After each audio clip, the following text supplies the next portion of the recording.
Salam alaikum, Azzoul Flaoun. Bonsoir. Les étudiants se sont fortement mobilisés en ce 50e mardi de marche à travers plusieurs villes du pays. Sous un soleil torride, ils ont battu le pavé pour réitérer leur détermination à aller jusqu'au bout des revendications exprimées par le mouvement populaire pacifique du 22 février avec détermination. La révolution pacifique va vers l'accomplissement de sa première année. Elle rassemble encore plus de manifestants édifiés par le pouvoir lui-même à travers ses choix et ses discours. Que la voie pour libérer l'Algérie de la corruption et de la médiocrité passe par le changement de régime. Mardi, ces 51 donnent une leçon éloquente à ceux qui aiment les calculs.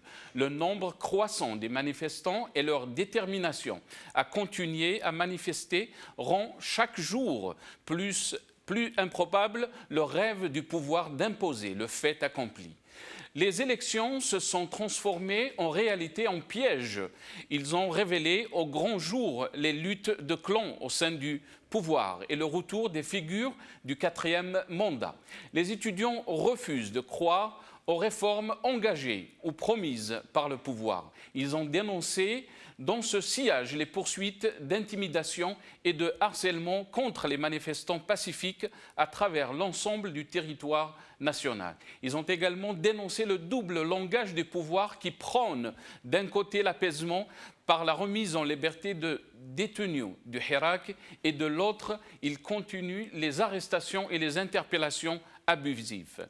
Dans une logique jusqu'au boutiste, comme l'a suggéré Gaïd Salah Azarmati, le procureur adjoint qui a plaidé en faveur de la libération de plusieurs détenus de Hirak lors de leur procès, Sid Ahmed Belhadi a été muté à Gmar, dans la wilaya de Oued Souf, forme de punition qui prouve que le régime n'a pas bougé d'un cran.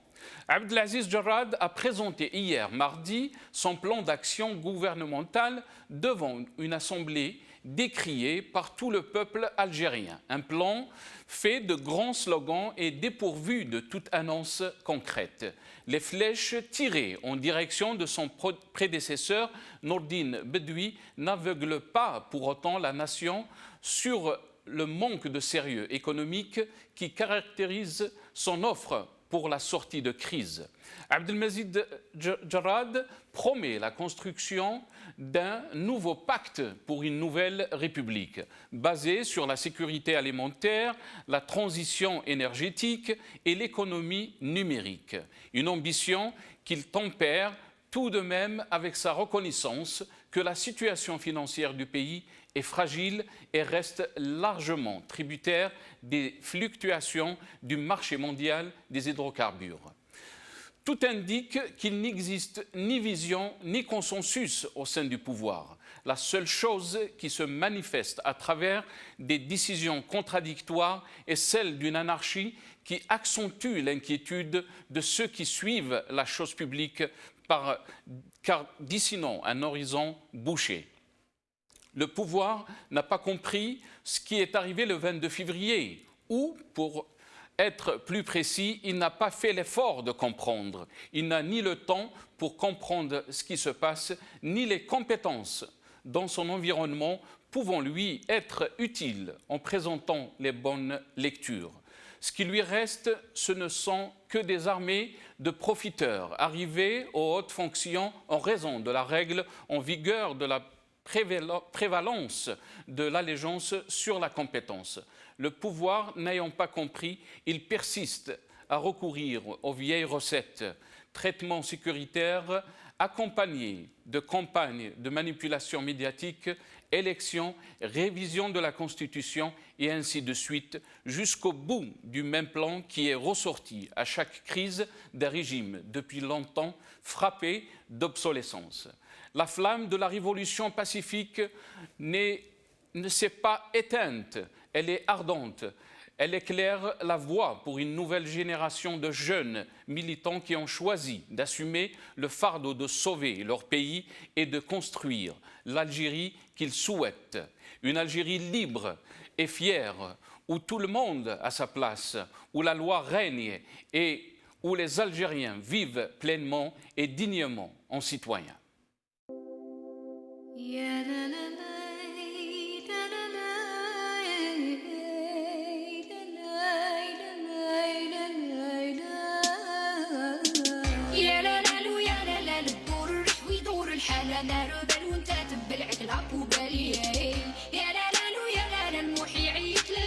البلاد بلاد ويعيش حياته فيها يسال وجهك صحيح قدر في الريح بزافر ماشية الخربة راشية والنية راها خافية ولادك في الريح والزوالي في وسط العافية نيران وقادية سفينة تغرق وغادية حفرتو في السف بنيتو الحبس كاع الأحرار محكومين سابت الرخاص اختلاف بالرشوة سلاطين زلق الفاس رشد في الراس وين رايح بينا وين يدوب الفاس ما تحب الناس حامي تعس الراقين كنت تجبد روحك ماشي خير تشوفيني غابة غطير يجي نهارك انت وتحير الشعب زعف والحقد كبير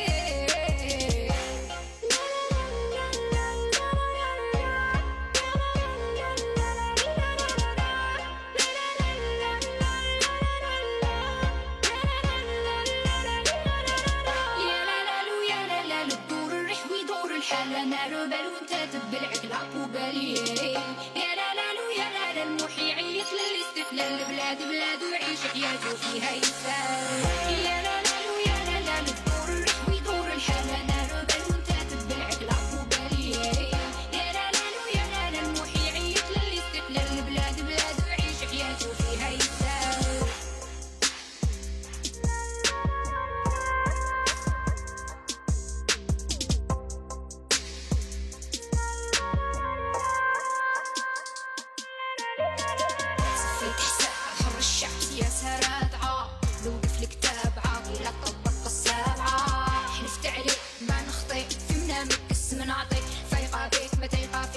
رجلي ما نسمع بيت مدنية إرادة شعبية عندي هوية عربية مازيغية مدنية إرادة شعبية عندي هوية عربية مازيغية وقت الدبان يفرق الأخوان محراه وفايق بيت شيات اللي عبدوا في القادر يعبدوا في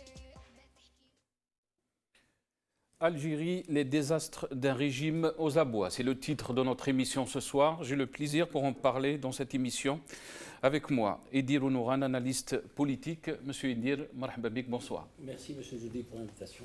On aura aussi le plaisir d'avoir avec nous Seyfoudil Laïch, ancien juge. Seyfoudil, marhaba bik. Merci pour votre invitation. Merci beaucoup, M. Nasser.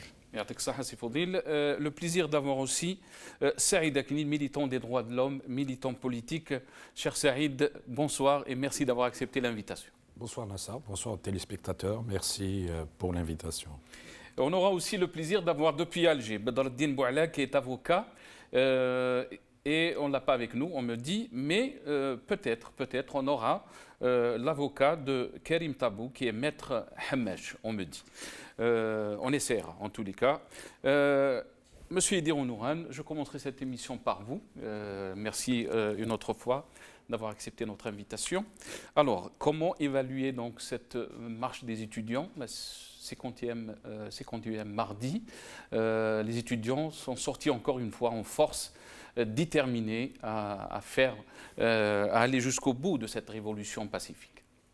Oui, tout d'abord, je voudrais témoigner de toute mon amitié, ma solidarité à notre ami journaliste incarcéré à Tmessa. Oui, Abdessamir. Je pense à lui, je pense à sa famille, en espérant pour lui que le droit soit dit et qu'il puisse sortir de ce cauchemar. Voilà, ceci étant dit, la jeunesse et les étudiants, pour moi, c'est la colonne vertébrale. C'est la colonne vertébrale du Hirak. À partir de ce moment-là, ces sorties massives, leur sortie massive de mardi en mardi, dopent le Hirak. Le problème, c'est qu'il me semble qu'il faudrait qu'ils aillent tous ensemble vers un petit saut qualitatif. Essayer de ramasser les enjeux, les lire et éventuellement proposer. Et comment peuvent-ils devenir, non pas simplement une composante du Hirak, mais devenir les leaders du Hirak? Parce que c'est cette jeunesse-là qui est d'abord bien formée, qui est au courant de tous les enjeux, qu'ils soient d'ordre géostratégique, qu'ils soient de politique interne. C'est à eux, me semble-t-il, avec les politiques qui se respectent et qui sont dans l'opposition, à faire de telle sorte à ce qu'on puisse construire une alternative à ce pouvoir. Cette alternative, elle peut se construire que sur des données réelles.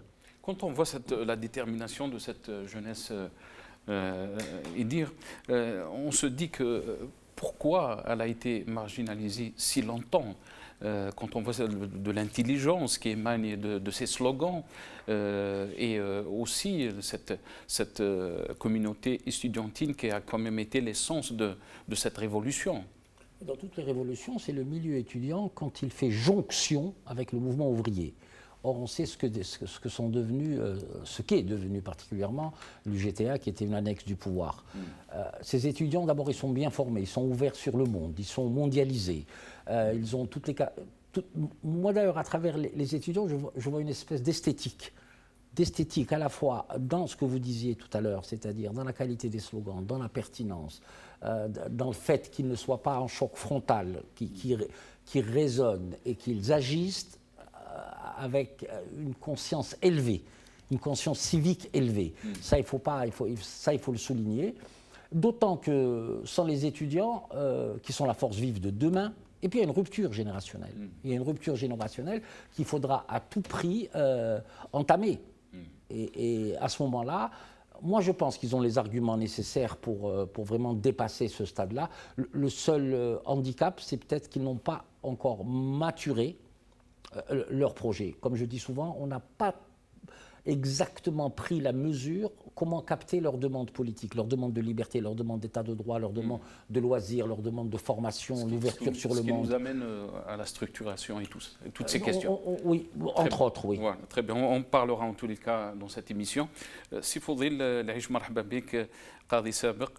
سي فضيل يعني كيفاش تقييمك للمسيرات تاع الطلبه الثلاثاء 51 رانا نتكلموا يعني على تقريبا سنه الطلبه هذو ما حبسوش وحتى البارح في الشعارات تاعهم كانوا يقولوا ما راناش حابسين يعني سمعنا بعض الشعارات فيها وعي كبير لهذا الشباب ولهذا الطلبه والكثير يعني ما فهمش منين خرجوا هذا يعني منين خرجت هذا الطاقه يعني. اولا كما قال صديقي سي إدير انا متضامن تضامنا كاملا مع الضحيه، نقول عليه ضحيه، مع الضحيه الصحفي القدير المخلص الوطني سي عبد السميع. اتمنى ان يطلق سراحه في اقرب الاجال لانه ضحيه وليس متهم. ان شاء الله.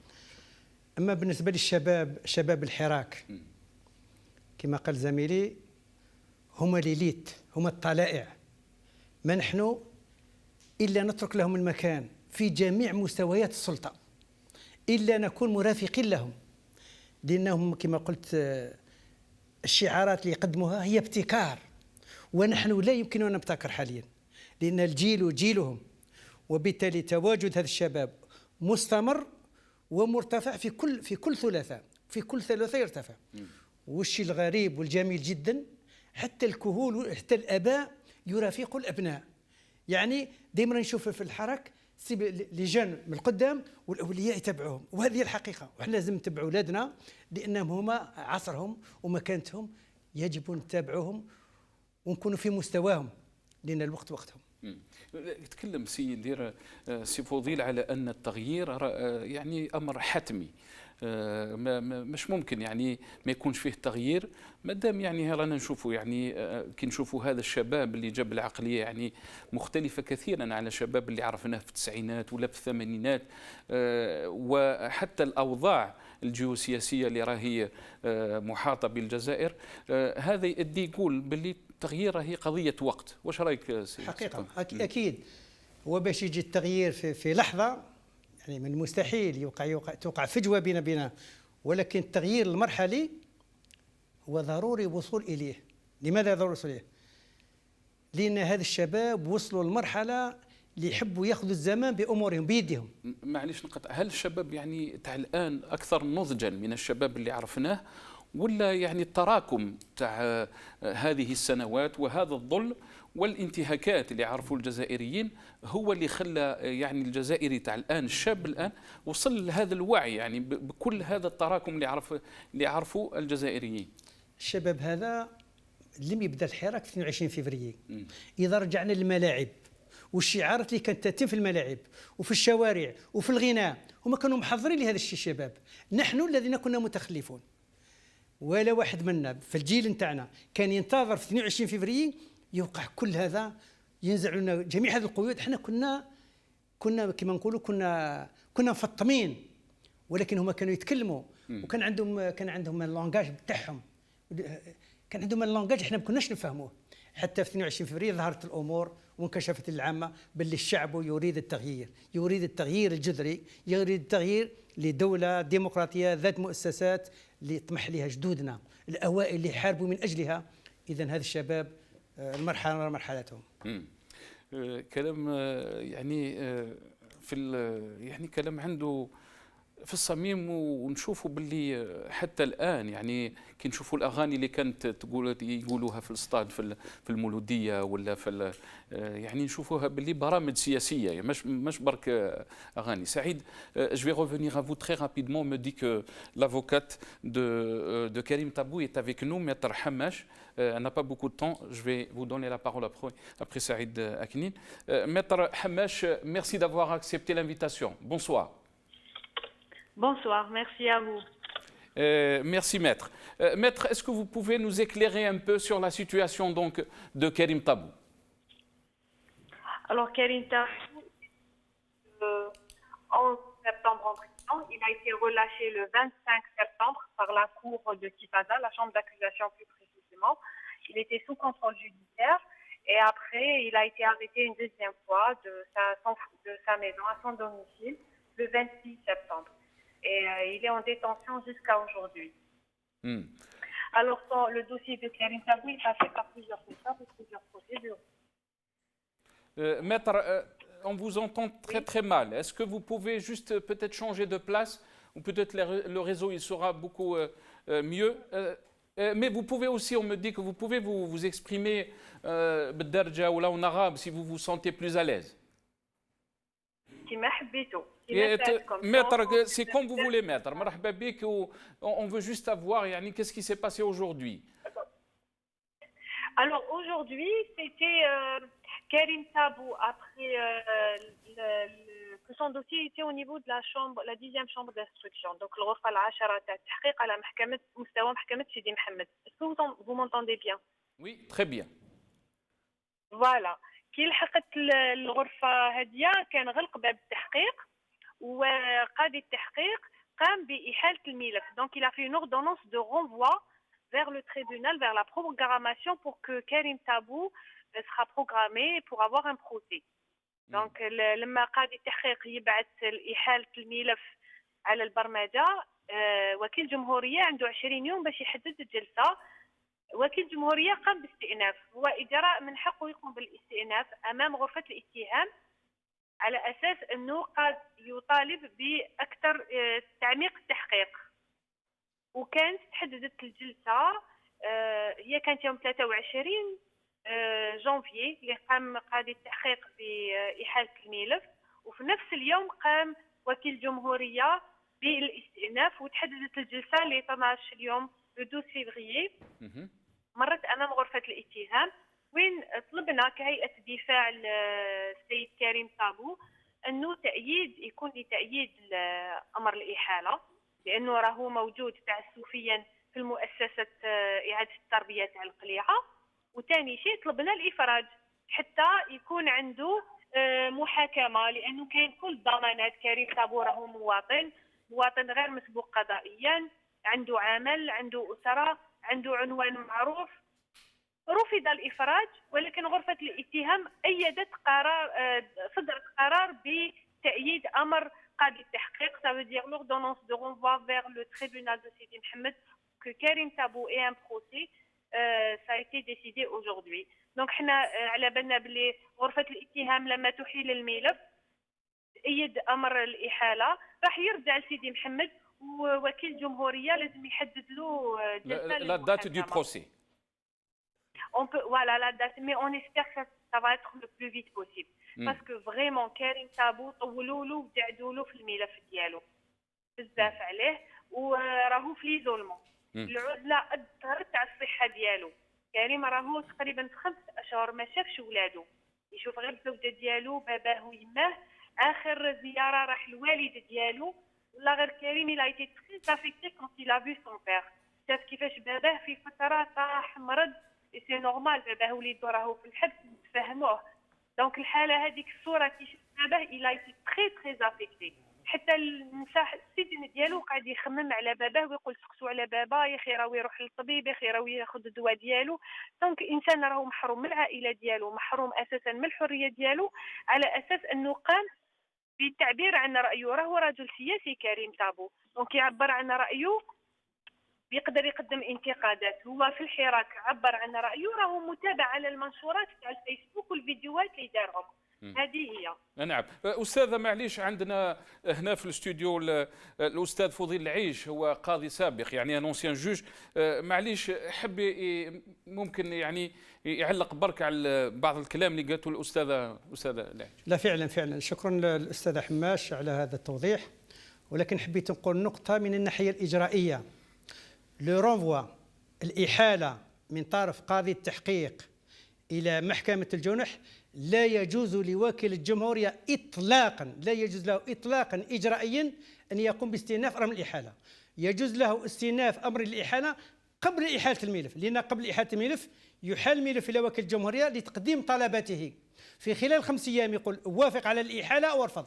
هذا الرفض أو القبول هو اللي يستأنف. أما أمر الإحالة لا يجوز استئنافه، الأمر الذي قامت به النيابة من أجل تعطيل هذا الملف فقط. يعني الأمر غير قانوني، غير جائز الاستئناف إطلاقا. أستاذة، لكن الكلام اسمح لي كنعاودوا نرجعوا للامور الاجرائيه. اصلا محكمه سيدي محمد ما راهيش مختصه، ومجلس قضاء الجزائر ماهوش مختص محليا، لانه كريم راهو متابع على منشورات. لو دوميسيل ديالو اللي داوه منه في دويره تابع لمحكمه قليعه، مجلس قضاء تيبازا. دونك من الناحيه الاجرائيه اصلا الاختصاص راهو عدم الاختصاص. أستاذة، هل راكي تشوفي انت باللي هذا يعني بزاف اللي قالوا الكلام هذا باللي سي ان بروسي بوليتيك، يعني ما عنده حتى سند قانوني؟ شوف، هو pour le moment il n'y a pas eu de procès. Par contre les poursuites elles sont politiques effectivement. Parce que le dossier il est vide. كريم راهو متابع على اساس ماده 79 94 مؤسسه الامن الوطني والوحده الوطنيه. هذه المواد القانونيه ما عندها حتى قانون الاجراء في قانون العقوبات. دونك واش من الوصف اللي عندها باش يديروا له المتابعه على هذا الاساس؟ الدوسي ما فيه حتى ادله تقول باللي كريم مس بالامن ولا الوحده الوطنيه. كريم كان كرجل سياسي، كريم طابو كرجل سياسي قام بنقد وتقييم على حساب رايه وصرح بها في فيديوهات وحطت على اليوتيوب. هذا اللي متابع بها كريم طابو. أستاذة، يعني كاين هنا معنا سعيد كنين qui est militant des droits de l'homme يسأل يعني est-ce que vous avez fait une demande de levée de l'isolement? Écoutez, le lever de l'isolement, parce que Karim, est-ce que, la question on l'avait posée ou discutée avec Karim, est-ce qu'il accepte d'être avec les gens qui sont poursuivis en droit commun, les détenus de droit commun? Karim, il est poursuivi politiquement, c'est un nom politique et la poursuite elle est politique. باسكو ما راهوش ما قامش بجريمه. اسكو ينحط بيناتهم؟ كنا تكلمنا مع كريم، تكلمنا معاه قال بور لو مومون نقعد في ليزولمون راني مازالني شاد الى ما نعرف وقتاش. باسكو حنا اون كوايي مرات طلب الافراج امام الغرفه العاشره لقاضي التحقيق اللي رفضها، واستأنفناها امام غرفه التحقيق اللي رفضت. حتى اليوم رفضوا الافراج. دونك شاك فوا اون ديبوزي سيت دوموند ليبراسيون ما دارولوش الافراج. بور لو مومون مازالوا ليزولمون اثر على صحته. الى بيردو بوكو دو بوا كريم. بون من ناحيه عقله راهو عقله تمام كريم طابو. سا جو بو راسوري تو لي جون اللي يسمعوا كامل الناس اللي يحبوا كريم طابو وعائلته. راهو في عقله من الناحيه النفسيه تعب، باسكو راهو وحده. ومن الناحيه الجسديه الى بيردو بوكو دو بوا كريم. كي يخرج ان شاء الله tout le monde va voir ça, il va le constater. ماشي كريم اللي يدخل اللي يخرج. يعطيك ان شاء الله استاذه حماش. Merci beaucoup maître Hamash d'être avec nous et de nous éclairer sur la situation de Karim Tabou. Merci maître. Saïd Akni, je reviens à vous très rapidement. Par rapport donc, est-ce que vous avez quelque chose à dire par rapport à la situation de Karim Tabou? Vous voulez peut-être faire une lecture par rapport à ce qui s'est passé hier avec les étudiants? Vous savez, comme tout le monde le sait, j'ai partagé beaucoup de moments quand on était étudiant et puis quand on a milité ensemble pendant un certain temps au Front des forces socialistes. Nous convergeons sur certaines choses et nous divergeons sur d'autres. Simplement, la situation où il est me peine beaucoup. Humainement, elle me touche au plus profond de moi-même, tout comme tous les autres détenus, sans faire aucune ségrégation avec aucun autre détenu. Toutes les situations me touchent et quand je suis arrivé, j'avais pris avec moi la photo de Abd Samir. J'avais l'habitude aussi de discuter avec lui, je le considère comme un ami. On avait discuté de beaucoup de choses. Je sais qu'Abd Samir est un homme d'honneur et un homme de valeur. Et je sais que sa place n'est pas en prison, mais il est parmi nous tous libre. Il n'a commis aucune contravention, tout comme Karim Tabou n'en a commis aucune, si ce n'est d'exprimer son point de vue le plus normalement du monde. Je me solidarise avec leur famille et nous faisons notre devoir, celui de lutter, celui d'y aller jusqu'au bout et d'être persévérant jusqu'au jour où c'est l'injustice qui sera en prison et ce n'est pas les hommes et des femmes qui seront en prison. Et c'est le jour où réellement ceux qui ont fait dans l'anti-État, l'anti-économie, l'anti-nation, l'anti-histoire, l'anti-peuple algérien qui vont être en prison et ce n'est pas le peuple qui va être en prison. Par rapport, j'aimerais bien toucher un mot quant à l'histoire des étudiants. L'Algérie est un pays composé à 75% de jeunes. Nous avons qu'à voir la gérontocratie qui gère le pays, et ce depuis l'indépendance confisquée à aujourd'hui, pour comprendre la façon avec laquelle cette jeunesse est traitée, est complètement marginalisée. Un enfant qui naît aujourd'hui en Algérie, il a 58 ans et il a un doctorat d'État. Je m'explique. 58 ans parce que nous sommes une construction et nous emmagasinons toute l'expérience avec tout ce qu'elle recèle comme enseignement et comme maturité dans le peuple algérien.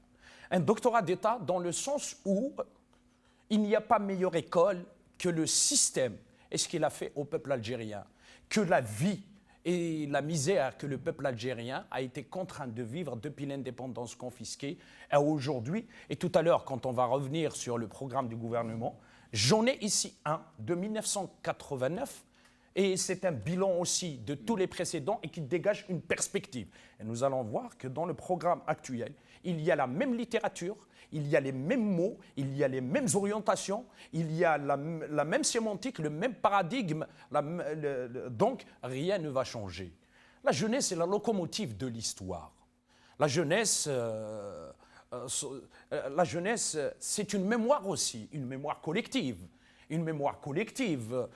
Aujourd'hui, on peut parler avec la jeunesse sur la guerre de libération nationale, sur la période de dictature de Boumediene, de Ben Bella, de Chadli, d'autant plus qu'actuellement, Tebboune, c'est du Ben Bella, du Ben Bella sans Ben Bella, du Boumediene sans Boumediene, du Chadli sans Chadli, du Zelouel sans Zelouel, du Bouteflika sans Bouteflika. Comme quoi, le système continue. Et le peuple algérien, il a emmagasiné toute cette histoire. Non pas simplement l'histoire du système, mais aussi l'histoire. Il a emmagasiné l'histoire de tous les mouvements. Depuis la guerre de libération nationale, même avant, une histoire millénaire. On est héritier de cette histoire. On est façonné par cette mémoire collective. Et la jeunesse aujourd'hui, la jeunesse... non pas qu'elle est meilleure que celle qui précède. Chaque génération vit son temps. Essaye de le traduire, essaye de lui donner un sens. Aujourd'hui, notre jeunesse, elle lui a donné un sens profond. c'est la silmiya. La gestion dans la silmiya de la conflictualité politique. La gestion par la silmiya de l'oppression du système. La gestion de la silmiya des contradictions qui peuvent avoir. Donc ça, effectivement, c'est une perspective que cette jeunesse est en train de dessiner. Mais ce qui est aussi à saluer, ce n'est pas simplement sa détermination, mais c'est qu'elle ne tombe pas, cette jeunesse, dans tous les pièges que le système lui a tendus. C'est des pièges très, très sophistiqués. Tout à l'heure, si j'ai le temps, je vais expliquer la situation où nous sommes actuellement. Quels sont les 3 V que le système actuellement est en train de préparer, à savoir la dévitalisation, la déviation et la destruction. Et cette jeunesse, elle est en train de répondre avec la plus grande sérénité et aussi la lucidité de l'instant. Et la lucidité de l'instant, c'est celle de rester, même s'il y a certains qui disent à la jeunesse, attendez, parfois, sans le dire directement, vous êtes immature, d'autres fois, mais attendez, vos propos sont populistes, mais parce que la jeunesse est idéaliste. Est-ce que vous pouvez imaginer un instant que 80% des prisonniers en Algérie sont des jeunes de moins de 30 ans? Est-ce que vous pouvez imaginer un instant qu'aujourd'hui, 500 000 jeunes sortent des circuits de l'insertion sociale chaque année? Est-ce que vous pouvez imaginer un instant que 99% de ceux qui perdent la vie des haragas sont des jeunes? Est-ce que vous pouvez imaginer un instant que pendant la décennie noire, 75% de ceux qui ont perdu la vie sont des jeunes? C'est-à-dire quand on tue la jeunesse, quand on borne l'avenir de la jeunesse à 2 éléments, à savoir la hugra ou la haraga, on détruit aussi le pays. Très bien. Idi, Saïd, comme toujours, avec beaucoup de passion. Et cette jeunesse, bien sûr, on est en train de parler de son rôle, mais il y a une autre question qui est très importante, c'est le rôle de la justice en Algérie. On a vu donc des décisions du procureur qui a plaidé en faveur du Hirak. Beaucoup ont dit que c'était une décision historique, courageuse, et c'était une réponse de dire j'en ai marre de recevoir des ordres aussi. Il y avait des lectures dans ce sens, mais il y a des informations qui disent que ce procureur a été muté au sud, donc à Ouadsouf. En frontière, oui. Qu'est-ce que vous en pensez? Que voulez que je vous dise? Moi, je trouve que c'est une manière de mettre sous condition psychologique et de dire à tous les magistrats, voilà ce qui vous attend. Mais ce qu'il y a de plus grave, c'est que Ouadsouf, c'est l'Algérie. Le Grand Sud, c'est l'Algérie. Le Grand Sud, si on prend la région de Ouargla, Hassim Saoud, c'est celle qui nous fait vivre. Taman Rasset est réputé pour être le plus grand musée à ciel ouvert. Et des mutations sont vécues comme étant une punition, le fait d'être muté dans le Sud. Ça prouve déjà tout le mépris qu'a ce pouvoir, et même les anciens pouvoirs, parce qu'ils se relookent à chaque fois, sur les magistrats. Moi, je me rappelle, pour les événements de 85, Mat Mouqarna Larbi était du côté de Regen, je pense, ou d'Adrar, a été muté là-bas en termes de punition. Et on fait donc sur le même territoire, c'est un bannissement qui ne dit pas son nom, mais c'est une insulte et une action méprisante pour les gens qui habitent la localité de Ouadsouf. C'est ça. L'indépendance de la justice, qui était quand même au cœur de cette révolution. Et on est en train de voir, beaucoup ont dit que Tebboune allait ramener une nouvelle politique, une nouvelle façon de gouverner. On est en train de voir, c'est toujours les mêmes pratiques, c'est toujours donc cette même logique. Nous sommes exactement dans la même problématique de système que nous avons vécu, non seulement du temps par rapport au règne de Bouteflika, mais bien avant. La matrice du système a toujours été une matrice violente et des réponses violentes aux gens, aux personnes qui faisaient partie du système, mais qui essayaient de lutter un petit peu pour adoucir ce système quant à ses pratiques antidémocratiques, antinationales, anti-économiques, etc., etc. Le problème, c'est fort de cette matrice. Cette matrice, elle ne date pas d'aujourd'hui. Les gens qui disent depuis 62 sont dans une erreur. Ça date pendant le mouvement national, déjà. je ne vais pas aller jusqu'au CNRA du Caire de 57, je parle de l'été 62, le congrès de Tripoli qui n'a jamais été. On a enlevé le pouvoir au GPRA, ça a été le premier coup d'État. Donc, ils sont dans cette matrice-là de violence. Mais vous ne pouvez pas construire un État de droit avec des institutions qui sont encore, disons, sous le monopole de certaines personnes qui n'ont pas de poste, qui ne sont pas dans le périmètre de la Constitution. On a dit plusieurs fois ici que le pouvoir s'exerçait de manière extra-constitutionnelle ou supra-constitutionnelle. Moi, je rigole dans le programme du président quand il dit une instauration de mode de gouvernance sur la transparence, l'affirmation de l'état de droit et des équilibres des pouvoirs.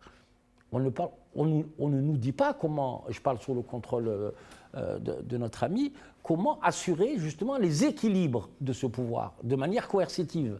C'est-à-dire celui qui sort des clous, il doit être immédiatement sanctionné.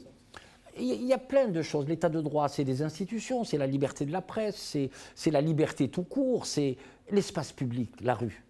On a des signes dans la rue. On a un passage clouté, on a un feu rouge, c'est pas respecté. Et ce que disait tout à l'heure Maître, quand il disait dans les stades ça a commencé, moi je suis entièrement d'accord avec lui. On avait fait une émission avec M. Benchenouf là, il y a peut-être 1 an et demi, 2 ans, où on parlait de la foule, où on parlait de la meute, où on parlait du peuple. Et quand la politique s'invite dans les stades, ça veut dire tout simplement que l'espace public est verrouillé. Ils ne peuvent pas s'exprimer. Donc ils se sont exprimés à l'intérieur du stade et ça a donné. Et puis nous sommes dans un long processus de maturation. Les jeunes, là maintenant, c'est le produit de certaines politiques. Nous sommes passés par une phase de résilience. Les années 90, qu'on appelle la décennie noire ou la décennie rouge, même si ces jeunes-là ne l'ont pas vécu, leurs parents, leur environnement leur ont transmis. Donc, fort de ça, c'est une génération qui est plus aimante. Elle sait par où nous sommes passés. On ne revient pas sur les conditions historiques qui ont présidé à cette décennie noire. Ça, c'est un autre débat. Mais je pense qu'ils ont, ils ont de la maturité, ils ont un sens civique très élevé, ils ont une esthétique, même dans leurs slogans, dans la qualité de leurs slogans. Il ne faut pas oublier aussi les femmes qui ont apaisé le Hirak. Elles ont été c'est nos épouses, c'est nos mères, c'est nos grands-mères, c'est nos filles. Elles ont été d'un apport exceptionnel pour le Hirak. Elles ont eu même une démarche inconsciente peut-être, mais iconoclaste. Mais la volonté de changer de système a été plus forte que tous les tabous.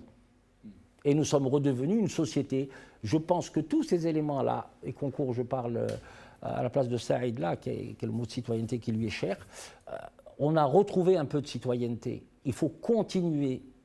Indépendamment du pacifisme, il faut continuer sur la lancée de la citoyenneté, apprendre à se respecter, apprendre à avoir un débat contradictoire sain, positif, et c'est ça l'essentiel, moi, je pense.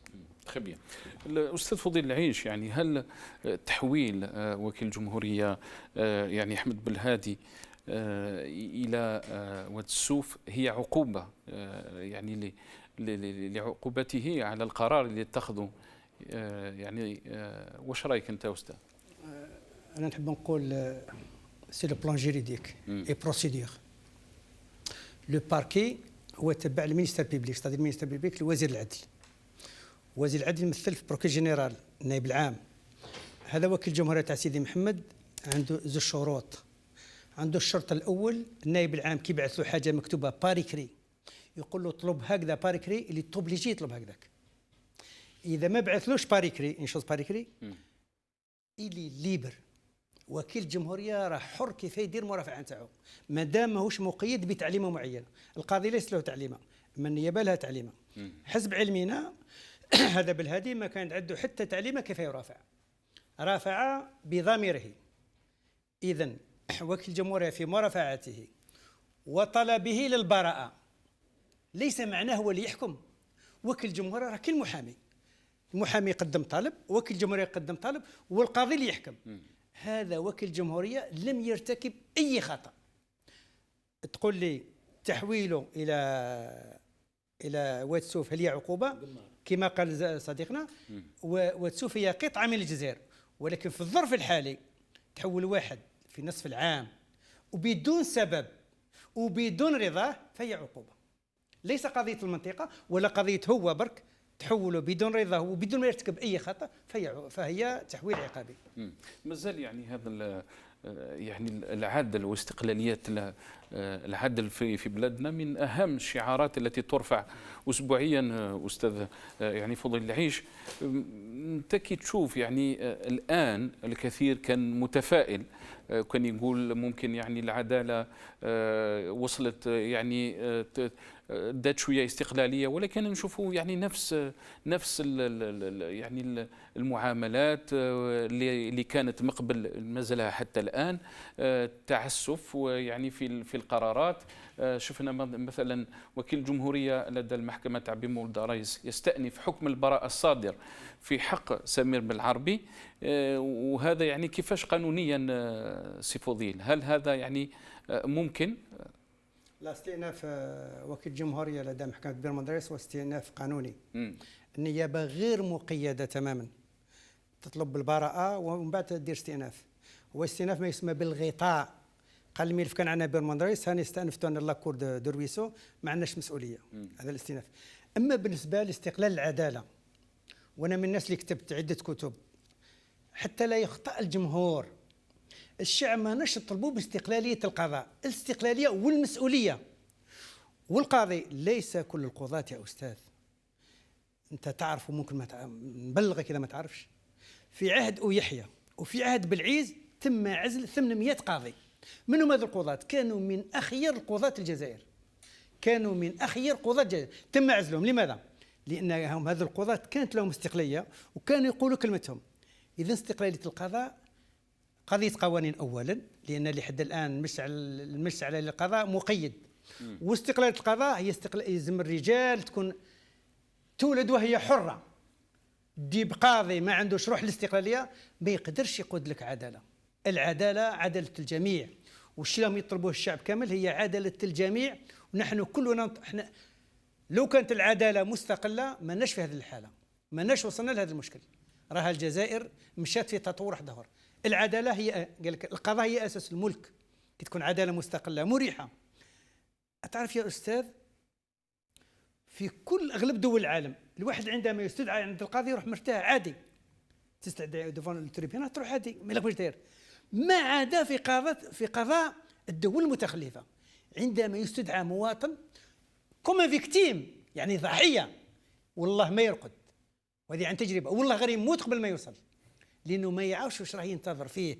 وبالتالي استقلال القضاء هو الأكسجين تاع حياة الإنسان، تاع الأكسجين تاع راحة تاع الطمأنينة. إذا اللي الوصول استقلال القضاء هي ركيزة لبناء الدولة الجديدة، ركيزة لبناء الدولة الأساسية، وهذا هو. شفنا يعني بعض الأحكام اللي شفنا يعني مثلا لويزا حنون، وبعض الأحكام ضد سعيد بوتفليقة ويعني توفيق وطرطاق. الكثير يرى في هذه الأحكام أنها أحكام يعني سياسية وليس لديها يعني علاقة بالعدالة. لا، القضاء العسكري والقضاء المدني يختلف تماما. القضاء العسكري يسموه بالقضاء الخاص يعني سبيسيفيك، وعنده قوانين خاصة. والقضاة العسكريين يخضعوا خضوع مباشر لوزارة الدفاع. القاضي العسكري ليس قاضي مستقل. الأحكام الذي وقعت أقصى عقوبة لهذه الجريمة هي 20 سنة، ثم عقوبة تاع 15 سنة. هي موضوعية يا أستاذ، لأن يقول لك أي واحد غير مرتكب جريمة غير مسبوق قضائيا خفضوا له من 20 سنة دون 15 سنة. بالنسبة للويزا حنون من الناحية الإجرائية كانوا إما يطولها لا ريلاكس باسكو محكمة الجهة تقول وي ونو، ما تقولش كانت كريمينال ورجع كوريكسيونال. هما نحاوها، هما كانت في الكريمينال على حسب ماده 77 و 74 داروا لها عدم تبليغ على اجتماع كذا منها، يعني غيروا. وبالتالي كان من الاجدر اما يطرح لا ريلاكس كومبليتمون واما يعاقبوها كما الاخرين. هذا هو الاجراء السليم. Concernant le cas de Louisa Hanoun, ils ont laissé les motifs pour les trois premiers. Elles, ils ont requalifié son rôle comme quoi de non-dénonciation d'une tentative de complot.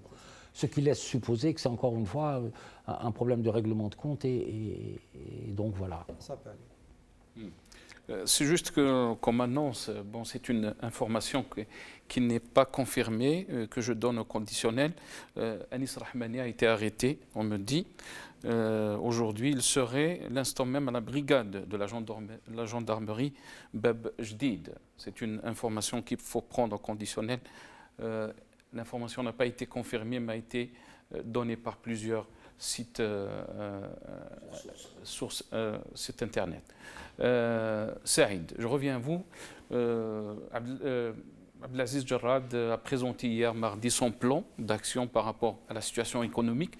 La situation économique que vit notre pays est très délicate, très fragile, avec donc cette crise politique qui touche beaucoup plus le régime que donc cette révolution.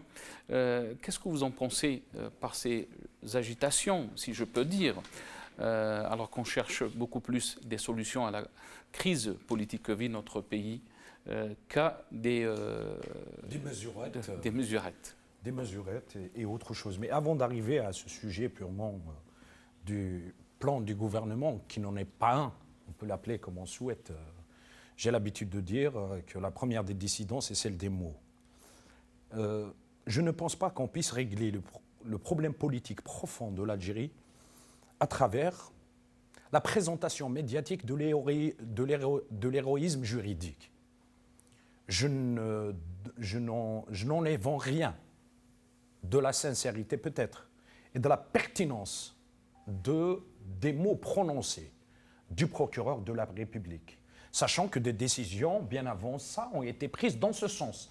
C'est le tribunal d'Annaba dont le juge a même décidé de restituer l'emblème aux jeunes. Mais ça me rappelle tout de même un certain nombre d'histoires. Quand Taïblouh était secrétaire national, était à la tête de la magistrature, du syndicat national de la magistrature, la presse le présentait comme le premier opposant du pays. C'est pour cette raison, je disais tout à l'heure, que nous sommes dans une situation de manipulation psychologique sophistiquée qui consiste à construire encore une fois ce qu'on peut appeler en psychologie la résignation acquise. La résignation acquise à travers 3 éléments principaux. La dévitalisation. Il va falloir dévitaliser notre silmia, lui enlever tous ses organes vivants par la désorientation. Et la désorientation aujourd'hui, on veut nous construire des héros parfois à l'intérieur des institutions. Yassid al-Qadi, Yassid Naib al-Am, Ihbid al-Thawra, Idji al-Shari'. La révolution ne se fait pas dans les salons, elle se fait dans la rue. Il va falloir arracher notre indépendance réelle. Il ne peut pas y avoir d'indépendance de la justice quand le pays est dépendant aux injonctions extérieures et aussi, et entre la main mise d'un groupuscule de Issa bête qui met en danger l'avenir du pays. Aussi cette décision courageuse. Il est payé pour. Il est payé pour. C'est sa mission. Après, maintenant, courage ou pas courage, est-ce qu'aujourd'hui, vous êtes journaliste? Est-ce que vous êtes courageux de faire votre travail? Non, vous êtes payé pour. Moi, j'ai un métier, je suis courageux pour faire... je ne suis pas courageux, je suis payé pour. Justement, on fait de l'exception, de l'héroïsme, alors que ça doit être la règle pour tout le monde. Maintenant, je encourage monsieur le procureur à se mettre du côté du peuple, à venir le mardi à la place Odin et à venir le vendredi à Al-Barid al-Markazi. Voici pour ma part. Sinon, à un certain moment, il y avait tout un tralala. Quand le syndicat des magistrats, ils ont commencé à faire leur mouvement et puis par la suite, tout le monde s'en est rendu compte. Ce n'est qu'illusion. Ce n'est qu'illusion. Faire changer les choses aujourd'hui, c'est d'être du côté de la révolution. Être du côté de la Silmia, c'est d'être entre le peuple. Ce n'est pas au peuple de rentrer dans le palais de justice, c'est aux juges et aux procureurs généraux de rejoindre le peuple. Ce que je dis, encore une fois, ça n'enlève en rien à la pertinence de la décision et à la sincérité de l'homme.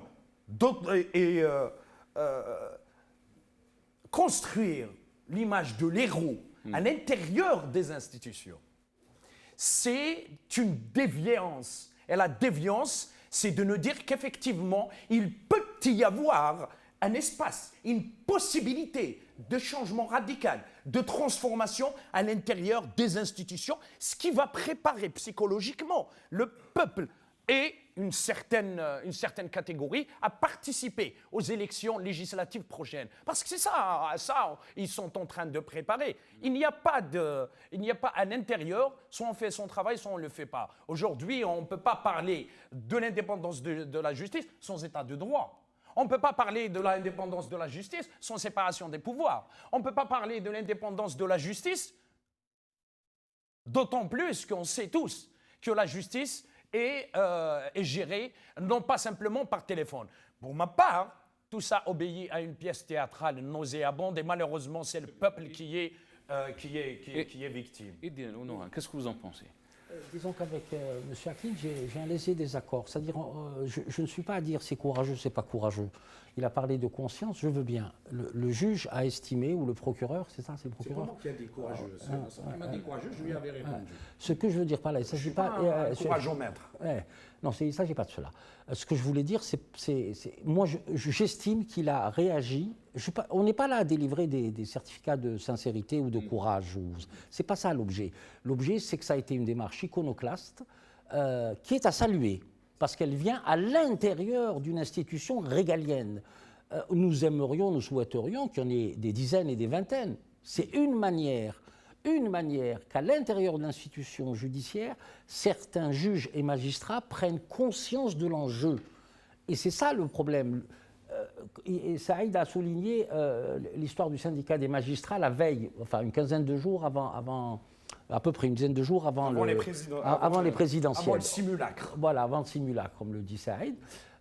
On était sceptiques, mais on s'est dit, mais s'ils vont jusqu'au bout. Or, ils ont été traités dans la nuit. Et le lendemain, ils sont revenus sur leur décision.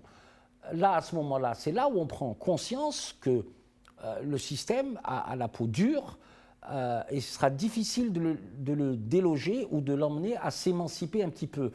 Et quand on dit le vrai pouvoir réel, c'est le commandement militaire. Je crois qu'on a tendance à l'oublier encore aujourd'hui.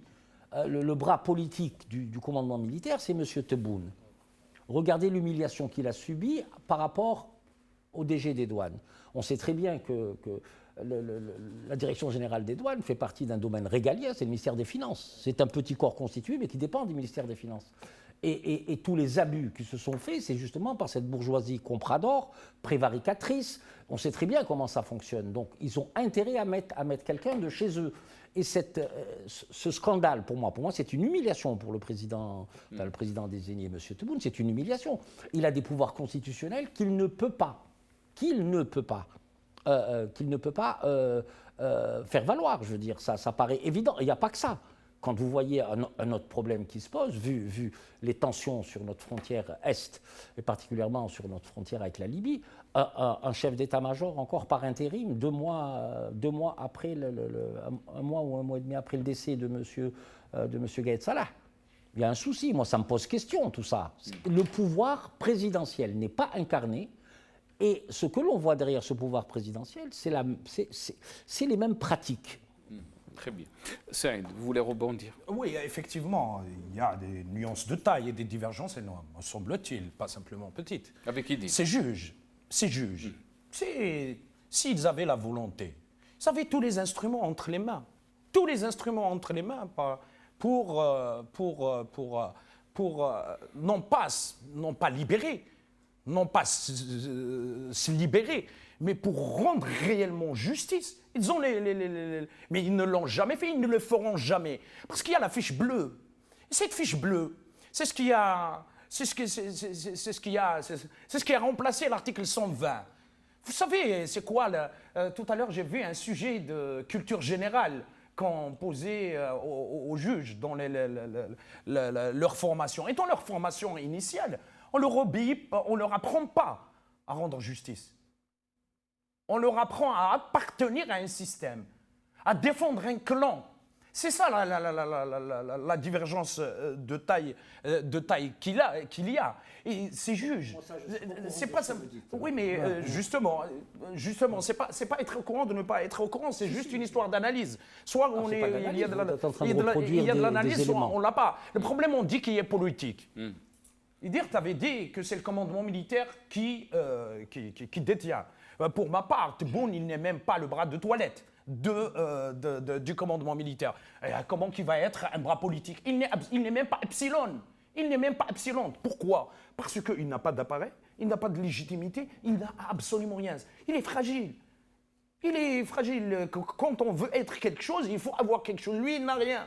Très bien. Il a juste ses vices et il n'a aucune vertu. Voici ce qu'il a. Maintenant, à partir du moment que c'est le commandement militaire qui croit que le peuple lui appartient, l'État lui appartient, l'économie lui appartient, tout lui appartient. Un juge, qu'est-ce qu'il est devant un commandement militaire? Procureur de la République. Il pourra être quelque chose le jour où il va rejoindre le peuple dans la rue. La politique, c'est des rapports de force. Très bien, très bien. Et la jeunesse est en train de le montrer. أستاذ فضيل العيش عندك كلام حبيت تزيدوا في هذا. الاستاذ سعيد احترمه احترام كبير، ولكن انفعال الاستاذ سعيد هو على حق، ولكن عندنا بعض القضاة اللي مدوا البراءة تحت الضغوط، مدوا البراءة للشباب تاع الحراك. نثمنوا هذا ونتمنى يكون اكثر، نتمنى يكونوا يوقفوا اكثر، ولكن حتى القضاة لهم مشاكلهم، يعني لا لهم مشاكلهم ولهم ظروفهم، وفيهم قضاة اللي ما عندهم السجعة كما قلت، كاين اللي ما عندهم السجعة، ولكن فيهم بعض القضاة هم مدوا البراءة. وكاين قاضية مدت طلقت سي طابو، مي القاضي الاخر عاود دخلوا، واش من ذنبها؟ اذا يعني نثمنوا هذا. واحد عيطوا له قالوا له لازم تقضي سراحه، الاخر عيطوا له قالوا له لازم تديه. هذا ما كان القاضي ولا يجيو ويبنيو معنا الجمهوريه الجديده حتى واحد ما يعيش هذه قضيه التدخلات التليفونيه. On revient très rapidement sur la question donc, économique qu'a soulevé Abdelaziz Jarrad, qui a présenté hier, j'avais dit, son plan d'action. Il a parlé bien sûr d'un nouveau pacte pour une nouvelle république, Idir Nouran, basé sur la sécurité alimentaire, la transition énergétique, l'économie numérique. On se dit vraiment qu'on est en train de vivre dans une Algérie pas proche de la Suède ou de la Norvège. C'est vrai, cette histoire de programme économique, je pense que il suffit qu'une équipe se mette dessus sérieusement et on peut décliner un programme. Je crois qu'il faut l'analyser sous un angle politique. M. Tebboune n'a pas de légitimité populaire. Il ne peut pas gouverner quand vous avez des marches à des centaines de milliers tous les vendredis et tous les mardis. Il ne peut pas gouverner à l'encontre de son propre peuple, si j'ose appeler son propre peuple, en tant que président désigné. Ça, c'est le premier élément. Mais là où on est dans une incohérence politique, c'est que son programme, il va le valider dans une assemblée issue de la fraude, issue de l'argent sale. Ça, c'est le deuxième élément. Donc, il va valider son programme devant une assemblée illégitime. Et n'oubliez pas qu'à travers cette assemblée illégitime, il y a eu l'histoire des cadenas, il y a eu une instabilité à la tête de l'APN. Il a critiqué aussi le bilan de son prédécesseur, Nordin Bedoui. Oui, mais je suis tout à fait d'accord. C'est des arguments pour dire, voilà, moi je ne ferai pas comme eux. C'est une autre page qui s'ouvre. Mais ça, c'est des éléments de langage qui ne prennent pas.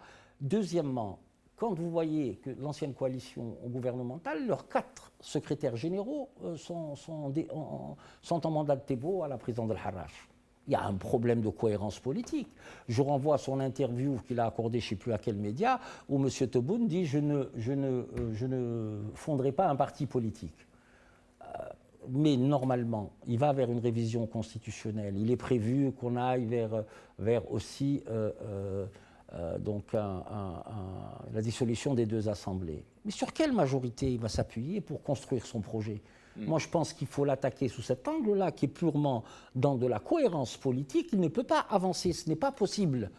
Et ça, on nous prend encore, c'est du mépris pour tous ces millions d'Algériens qui sortent.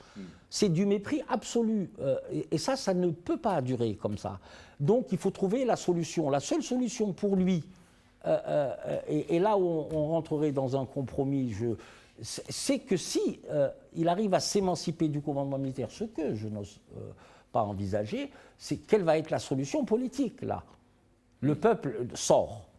quelle que soit la qualité du programme ou quelle que soit la qualité des experts et des spin doctors qui ont réussi à monter ce document, il ne peut pas gouverner contre son peuple. Et même la voix de l'Algérie à l'extérieur, elle est relative. Pourquoi? Parce que nous avons un front intérieur complètement déstabilisé, où il y a un choc frontal entre le peuple et l'État profond, l'État DRS, incarné par tous ces groupes de l'État profond, entre autres. C'est ces questions-là qui doivent nous interpeller. On ne peut pas avancer dans des conditions pareilles, ce n'est pas possible. أستاذ فضيل العيش يعني الوضع الاقتصادي وضع راهو صعب يعني وهو حتى في الكلام تاعو عبد العزيز جراد يعني أكد الشيء هذا على أساس أن لا سيتواسيون قال لك إلي تري فراجيل ومن جهة أخرى كما راهو يقول يديروا نوغان أن يعني كيفاش تحكم ضد إرادة الشعب اللي راهي تخرج كل أسبوع وتريد تغيير جذري للنظام وهذا راهو يعني رانا داخلين في عام من هذه الثورة يعني كيفاش يعني هذه الحكومة ولا التبون كيفاش راهم رايحين يعالجوا هذه الإشكالية؟ صحيح، وإن كان لست اقتصادي على كل حال، ولكن كما قال الأستاذ ما دام كاش الشرعية لرئيس الجمهورية والمشروعية القانونية، اللوبستاك دائما موجود، العراقيل دائما موجودة. ما دام الشعب في الشارع ينادي يقول لهم شيء ما نحتاجوش، أنت رئيس معين ولست رئيس منتخب. لست أدري من هو الذي يطبق هذا المشروع. يعني تطبيق المشروع يحتاج إلى جمهور، إلى إطارات، وبالتالي كان على تبون رغم أنه رئيس معين والآن هو رئيس، كان من الأجدر أن يعود إلى طاولة الحوار مع الحراك البداية حتى يبين النية الصادقة ويعطي امل للشعب باش ينطلق في المشروع نتاعو. ولكن هو راه يقول لك احنا رانا نتحاوروا مع شخصيات على اساس يكون فيه تعديل للدستور، ومنهم البارح كان فيه يعني لقاء مع جاب الله وبعض الشخصيات في الاسابيع اللي فاتت، يعني هو راهو في واد والشعب راهو في واد. اكيد. أنا كلمة الدستور قلتها كلمة يا أستاذ، إذا حبوا يديروا لنا الدستور بمعنى الكلمة. وكثير من الدول دار دستور، احنا عندنا مدة احنا نغيروا في الدساتير، إذا حبينا نديروا دستور ننتخب هذا الدستور مادة بمادة. جميع ما كاين كثير من الدول فعلت بهذا، توضع 120 مادة وقدام كل مادة الجمهور يجيب بنعم أم لا، ثم راح تكون له مصداقية. الدستور هذا راح يكون شعبي. أما تعديلات الدستور في شكل وتركه في شكل تبقى الاعوجاج ويبقى المشكل مطروح في الجزائر. Saïd, sur la question économique, je vous ai posé la question. Exactement. Les seuls qui ont vraiment des réponses appropriées à tout ce que fait actuellement le pouvoir illégitime et le commandement militaire, c'est le peuple, par la dérision.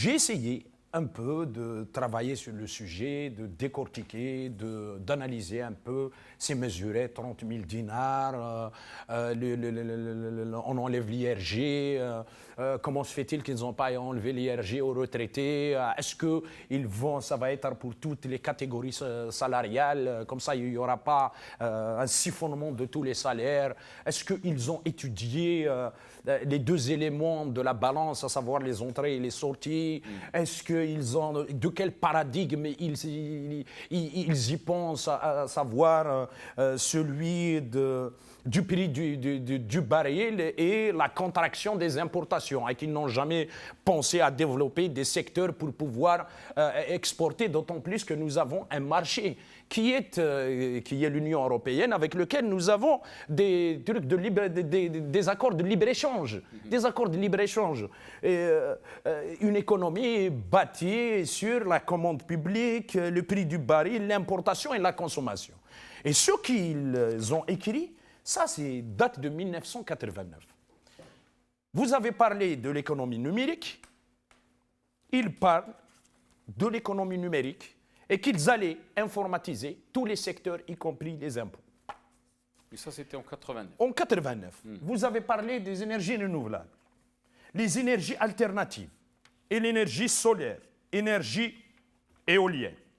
Vous avez parlé de l'industrie et ils ont parlé de la pétrochimie. 1989, les perspectives de développement, le secteur de la chimie et de la pétrochimie est appelé à se développer dans les prochaines années. Ça, c'est leur document, ce n'est pas le mien. Vous avez parlé de l'industrie. Ils ont lancé le projet de la voiture Fatia et ils avaient même des perspectives chiffrées. Comme quoi, C'est la continuité. c'est pire que la continuité. Cela est...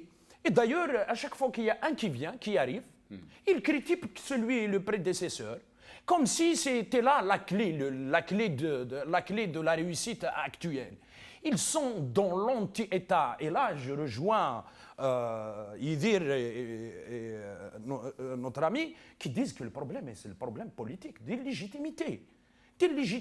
Ils ne peuvent pas aujourd'hui sortir des frontières cognitives du commandement militaire qui consiste à extraire, vendre et voler.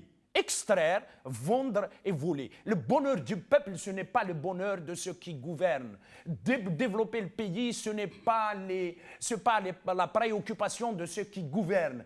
Et faire doucher, il a yati.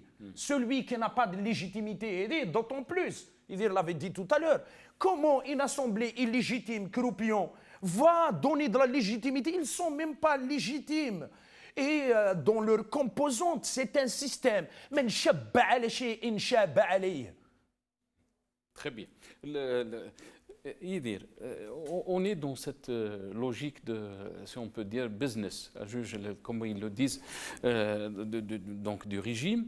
Il parle donc des réformes économiques, alors qu'il oublie que les vraies réformes que demande le peuple algérien, c'est des réformes politiques et un changement de gouvernance qui nous amènera à une nouvelle Algérie. Et là, on peut parler de grandes réformes et d'orientation économique. Ah, tout à fait. Maintenant, il faut se...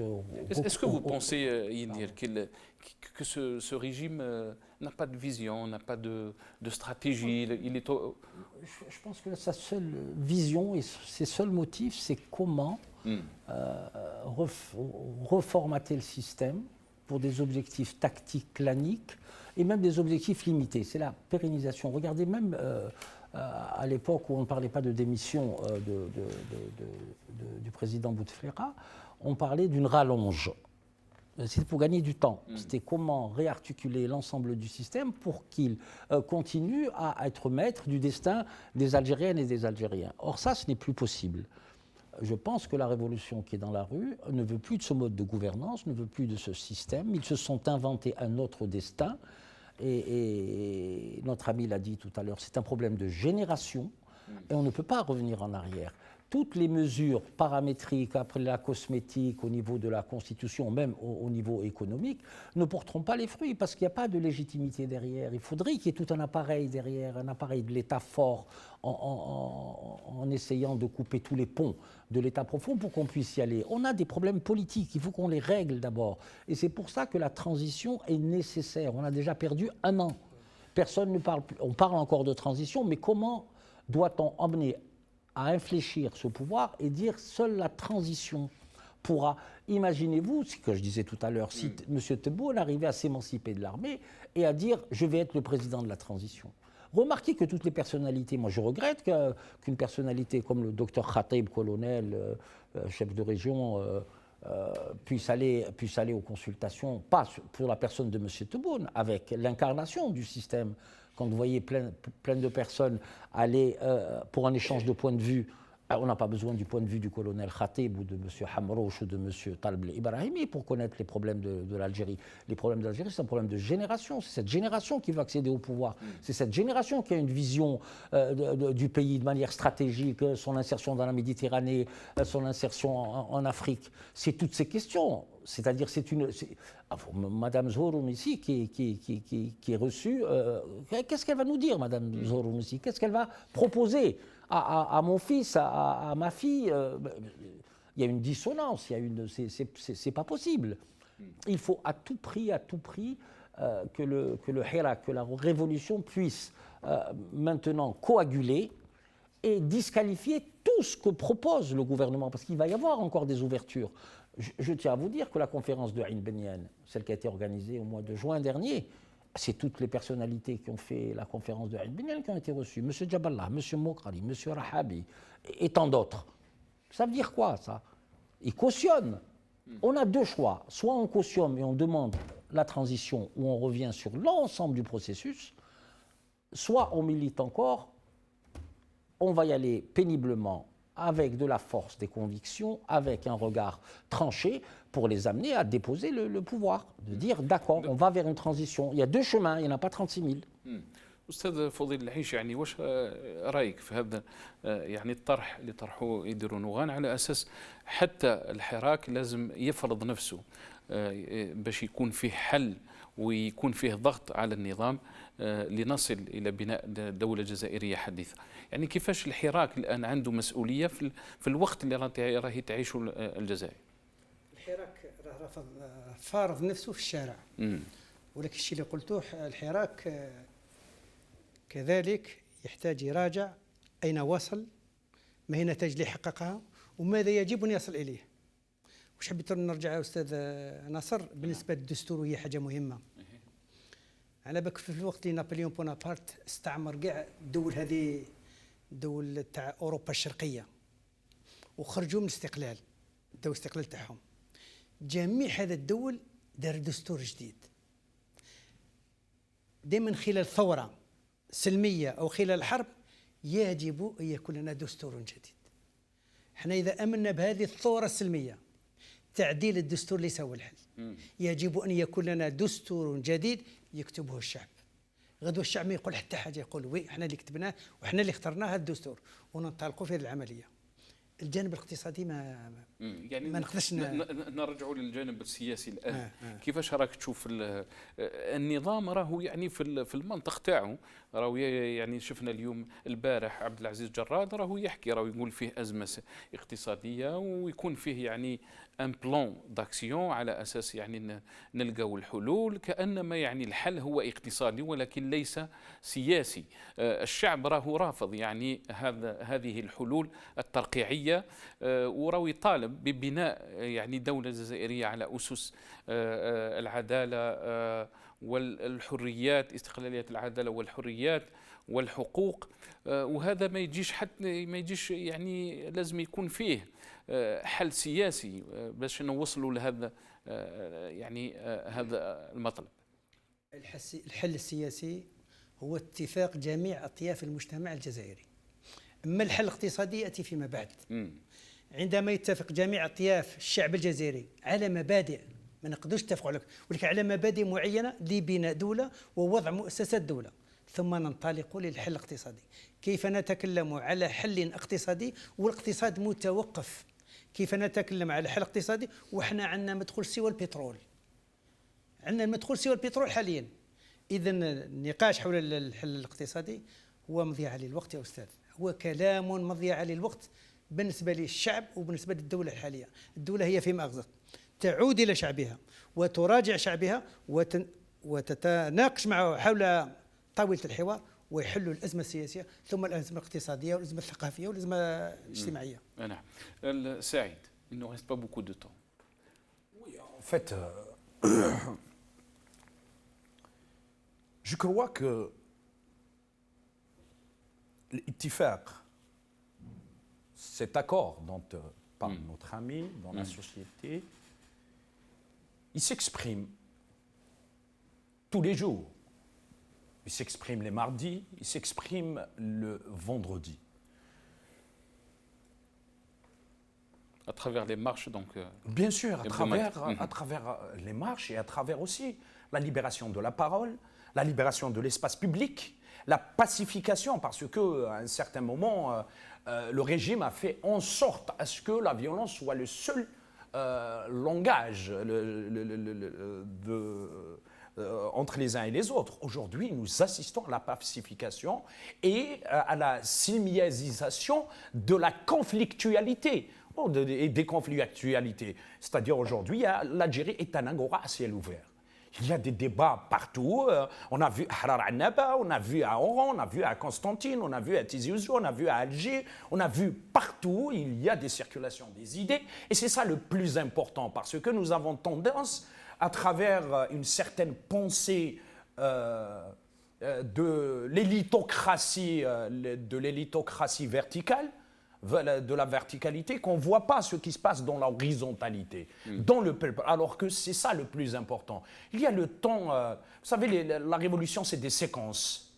Il y a la séquence de la mobilisation, il y a la séquence de la construction, de la consolidation des acquis, de la réalisation, c'est des séquences. Ces séquences allaient à terme naturellement. Ne forçons pas les choses. L'impatience est l'ennemi de la révolution. Il y a des choses qui ne sont pas évidentes. Vous savez, avant le 22 février, je vais vous donner des exemples factuels. Avant le 22 février, assez souvent, les uns et les autres se plaignaient des routes qui étaient sales, des salissures partout, ainsi de suite. Depuis que le peuple s'est réapproprié la rue, s'est réapproprié son espace, aujourd'hui, on fait une marche et on nettoie derrière. Combien de volontariats? Moi, j'en vois pratiquement 100, voire 150 dans tout le territoire national, et je suis des pages où ils font des choses extraordinaires. Extraordinaires. J'ai vu une association à Oran qui collecte de l'argent et qui prend en charge mais c'est incroyable ce qui est en train de se passer dans ce peuple. Laissez-les juste le temps, parce que la solution, elle viendra du peuple. Le régime, il n'y a aucune solution qui viendra de lui. Maintenant, effectivement, on va dire quels sont les mécanismes. Chaque révolution, elle permet l'émergence de structures, de mécanismes, de personnes, mais simplement d'une façon naturelle et non artificielle. Très bien. Et Dirounora, le dernier mot, est-ce que vous pensez que la solution émanera du peuple algérien? Je pense que la solution émanera du peuple, mais moi je l'ai toujours dit, je suis encore enclin à le penser, c'est que le peuple n'a pas la solution tout seul. Un peuple a besoin de ses élites, je ne parle pas de moi, a besoin de ses élites, a besoin de ses repères. C'est pour ça que toutes les initiatives qui tendront à rassembler les forces de l'opposition avec le Hirak peuvent entraîner une belle solution dans un débat contradictoire. Nous savons ce que le système veut nous reproduire. On connaît toutes ces dérives, les mises sous conditions psychologiques, etc., et les manipulations. On sait tout ça. Et on l'a subi. Ma génération l'a subi, la génération de Saïd l'a subi, la génération de notre magistrat l'a subi. Le souci, c'est que, et même si on additionne au commandement militaire, il faut à tout prix. La société a muté. La jeunesse a muté. Elle est en pleine mutation. Il faut que l'armée en elle-même fasse sa propre mutation à l'intérieur de ses services. Il est très important qu'elle fasse sa mutation. Il faut qu'elle fasse sa mutation de dire on ne peut plus être l'organe qui décide de tout. Ce n'est plus possible. C'est en arrivant vers là, on pourrait avoir un compromis. Maintenant, quant à la révolution, à dire M. Tebboune va remettre les clés, je m'en vais, il peut démissionner si les conditions qui présideront à ce que le Hirak monte en cadence, il peut démissionner et mettre le pays, je crois que c'est ce qui arriverait de mieux, mettre le pays en crise. On aura le commandement militaire en face et la révolution sera là en disant on aime ce pays autant que vous. Nous voulons y vivre, mais nous voulons construire notre Algérie, c'est notre destin, c'est notre génération. En fait, c'est dans ce cadre-là que ça doit se préciser. Ce n'est pas ailleurs. Il faut peut-être envisager, si on met la pression nécessaire, et la jeunesse, elle est formidable, indépendamment qu'elle soit formidable, elle est bien formée. Emmener toutes ces composantes-là vers un compromis historique. Et si M. Tebboune sait qu'il n'a pas le peuple contre lui, l'honneur et la dignité lui commandent de démissionner. Je suis désolé. L'honneur et la dignité nous commandent de démissionner. C'est comme si moi j'étais, je ne sais pas, chef d'entreprise ou à la tête d'une association et que mon conseil d'administration me dit on ne te fait plus confiance. Tu lui demandes trop. Non, mais je dis non, je parle, demander trop peut-être, je parle dans l'absolu. Il faut emmener de manière politique à ce qu'on place les vrais problèmes. Nous avons trois pôles, la présidence, l'état-major. Et le peuple, c'est le peuple qui aura la raison. Donc il faut les amener à un compromis historique pour éviter toutes les dérives possibles, pour éviter tout ce qui pourrait être néfaste pour le pays, parce que moi, j'estime, et j'aurais terminé, que nous avons construit, nous sommes dans des conditions de construction d'un nouveau pacte d'union nationale. Ça, il ne faut pas l'oublier. Tout a été socialisé. La question amazigh, la question des libertés, la question de la citoyenneté, la question de la femme à travers les marches. On ne peut pas revenir en arrière. Ce n'est plus possible. Et j'aurais terminé. Très bien, Idir. On ne peut pas revenir en arrière. C'est plus possible. Saïd, un mot. C'est juste pour dire que ce peuple ne reviendra jamais en arrière. Et aussi pour dire que le 16 du mois qui vient, il y aura une immense marche ici à Paris. Nous appelons, nous sommes un certain nombre de collectifs, ce n'est pas simplement individuel, nous sommes 20 ou 25 collectifs à appeler nos frères et nos sœurs là où ils sont, en Europe, en France, partout dans le monde, à venir assister, à venir participer, à venir accompagner notre grand peuple dans son chemin de libération. Et merci au peuple algérien. Merci Saïd, merci à vous. Saïd Akline, militant des droits de l'homme. Merci à M. Idir Onouran, analyste politique. Merci à Fodil El Aish, ancien juge. Mais on s'excuse, on n'a pas pu joindre Badreddine Bouala, qui était avocat, qui était prévu dans cette émission. Mais aussi on remercie Maître Hamash, qui est avocat de Karim Tabou. Certes que le train du changement a été déclenché le 22 février. On n'est pas très loin de cette date historique pour le peuple algérien, qui est non seulement, on parle d'une date historique, mais on parle d'un peuple historique. Ya'tikoum saha, ou bqaw ala khair.